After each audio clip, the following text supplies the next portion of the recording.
안녕하세요. 오늘은 논어 자한판 7장을 통해 실패와 재능에 대한 공자의 아주 역설적인 지혜를 함께 탐험해 보겠습니다. 아, 내 인생은 왜 계획대로 안 풀릴까? 이게 끝은 아닐까 하는 불안한 마음 혹시 갖고 계신가요? 놀랍게도 이런 고민은 수천 년 전 공자도 똑같이 했다고 합니다. 그리고 그 안에서 아주 놀라운 해답을 찾아냈죠. 바로 이 구절입니다. 논어에 나오는 공자의 말인데요. 어떠세요? 언뜻 들으면 이게 무슨 말인가 싶죠? 아니, 실패했는데 어떻게 그게 재능이 될 수 있다는 걸까요?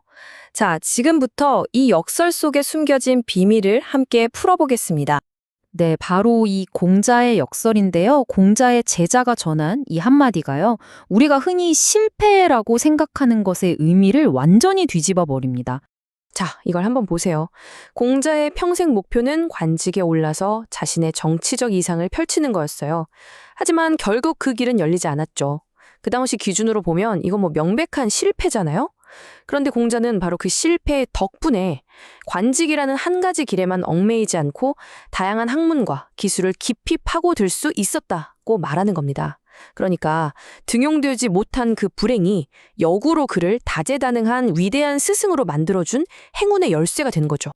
이게 바로 핵심입니다.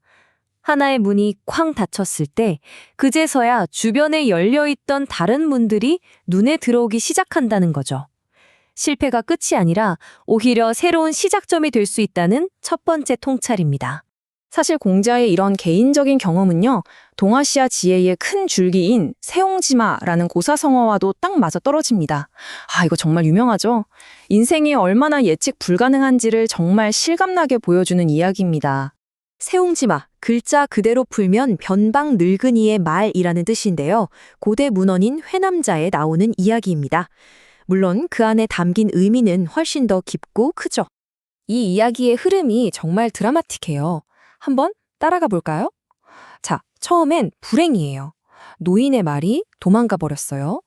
그런데 몇 달 뒤에 와, 그 말이 아주 비싼 명말을 한 마리 데리고 돌아옵니다. 완전 행운이죠?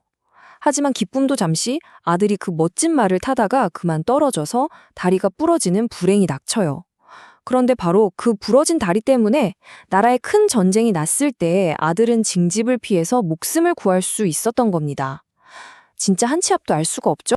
그래서 회남자에서는 이 이야기의 교훈을 이렇게 딱 정리합니다. 복이 화가 되고 화가 복이 되는 그 변화는 끝을 알 수도 그 깊이를 헤아릴 수도 없다. 그러니까 눈앞의 일에 너무 한순간에 기뻐하거나 슬퍼할 필요가 없다는 아주 깊은 지혜인 거죠. 자, 그런데 여기서 이런 생각이 들 수 있어요.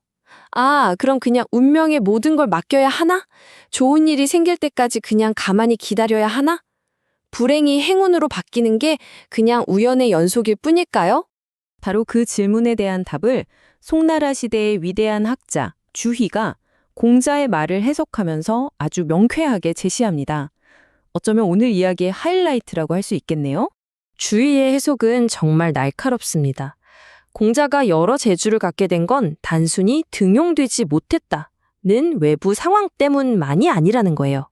진짜 이유는 바로 공자 내면에 있었던 끊임없는 배움에 대한 열망, 바로 그 능동적인 태도였다는 겁니다. 역경 속에서도 포기하지 않고 계속해서 배우고 성장하려는 그 마음가짐, 그게 핵심이었던 거죠. 이게 바로 세옹지마의 지혜를 한 단계 업그레이드 시키는 지점입니다. 단순히 불운이 행운이 될 수도 있구나 하고 관찰하는 데서 그치는 게 아니에요. 운명의 장난이 아니라 바로 나의 태도가 그 변화를 만들어낼 수 있다는 거죠. 이건 나쁜 일을 좋은 일로 내가 직접 만들 수 있다는 엄청나게 강력하고 실천적인 지혜입니다. 자, 그럼 이제 이 모든 지혜를 우리 삶으로 한번 가져와 볼까요? 오늘 이야기의 핵심 3가지로 정리해 볼게요. 첫째, 실패는 새로운 재능을 발견할 절호의 기회다. 둘째, 인생은 예측 불가능하니까 눈앞의 일에 너무 흔들리지 않는 넓은 시야가 필요하다. 그리고 마지막, 가장 중요한 거죠. 이 모든 역경을 진짜 기회로 바꾸는 힘은 외부 환경이 아니라 배우고 성장하려는 우리 자신의 태도에 달려있다는 것, 이겁니다. 자, 이제 여러분께 질문을 던져봅니다. 지금 여러분이 마주한 그 실패 혹은 그 불행은 과연 어떤 기회의 또 다른 이름일까요? 수천 년 전 공자의 목소리가 오늘 우리에게 묻고 있는 것 같아요. 지금 닫힌 문 앞에서 좌절하고 있습니까? 그렇다면 고개를 들어 주변을 한번 둘러보세요. 어쩌면 당신의 진짜 재능은 바로 그 옆에 활짝 열린 다른 문 너머에서 당신을 기다리고 있을지도 모릅니다.